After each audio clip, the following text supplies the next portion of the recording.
आज की कहानी है मुक्ति, चुड़ैल और बच्चों की। तान्या हमेशा शैतानियां करती रहती थी।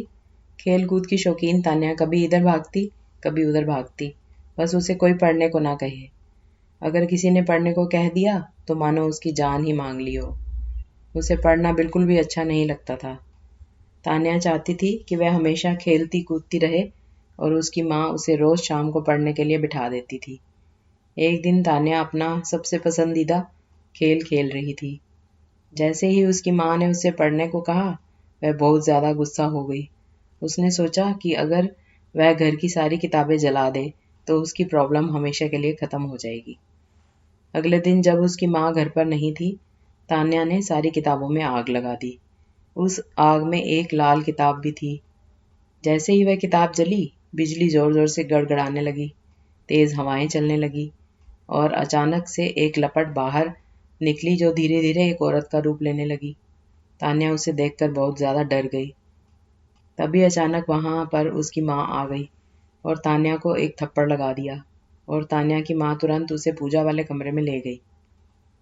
माँ ने तान्या को बताया कि जब वह लोग इस घर में आए थे, तब कुछ लोग कहते थे कि इस घर में एक चुड़ैल का साया है।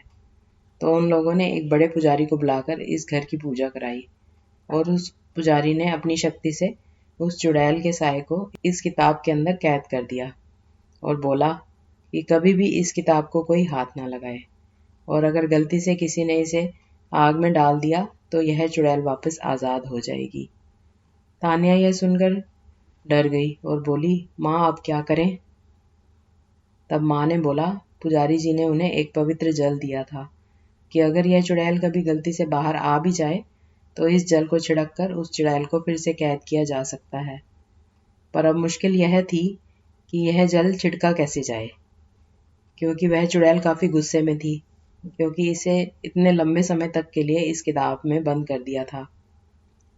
तभी अचानक वहाँ रोते बिलखते दो छोटे छोटे बच्चे आ गए और वह चुड़ैल उन दोनों बच्चों के पास शांति से खड़ी थी।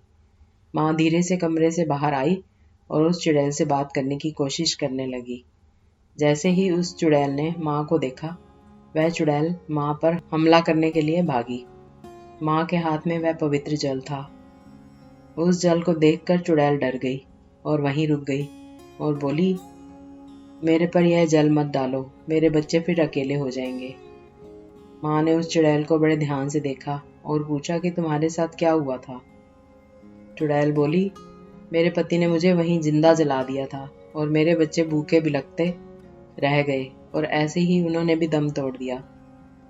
बस अंतर इतना रहा कि मैं तो चुड़ैल बन गई और मेरे बच्चे भूत बन गए। तब से हम यहीं रहते थे, पर 10 साल पहले तुम आए और तुमने मुझे इस किताब में कैद कर दिया। आज मैं वापस आज़ाद हुई हूँ। मैं अपने बच्चों को वापस अकेले नहीं छोड़ना चाहती हूँ। माँ सोचने लगी कि अगर यह चुड़ैल ऐसे ही रही और लोगों को नुकसान पहुँचाएगी। तभी चुड़ैल बोली कि तुम हम पर जल मत डालो, हमें मुक्ति दिला दो। माँ ने पूछा कि मैं तुम्हें मुक्ति कैसे दिला सकती हूँ? चुड़ैल बोली कि तुम इस घर के पीछे वाले नीम के पेड़ के नीचे एक हवन कराओ और मेरे बच्चों की आत्मा की मुक्ति के लिए प्रार्थना करो। माँ ने पूछा कि उस पेड़ के नीचे क्यों? चुड़ैल बोली कि मेरे पति ने मुझे यहीं जलाया था और अगर कोई इस पेड़ के नीचे हवन करता है और मेरे बच्चों की मुक्ति की प्रार्थना करता है तो हमें मुक्ति मिल सकती है। अगले दिन तान्या की माँ ने वहाँ पर एक छोटा सा हवन कराया, जिसमें उन लोगों ने उस चुड़ैल और उसके बच्चों की मुक्ति के लिए प्रार्थना करी। इससे उस चुड़ैल और उसके बच्चों को मुक्ति मिल गई और वह हमेशा के लिए वहाँ से चले गए। और तान्या को भी यह बात समझ आ गई कि हमें ऐसे सारी किताबें नहीं जलानी चाहिए और हमें पढ़ना भी चाहिए, जिससे हम अच्छे और समझदार इंसान बन सके। इस कहानी से हमें यह शिक्षा मिलती है, कोई इंसान जन्म से बुरा नहीं होता, हालात उसे बुरा बना देते हैं। उसे अपने आप को सुधारने का मौका देना चाहिए।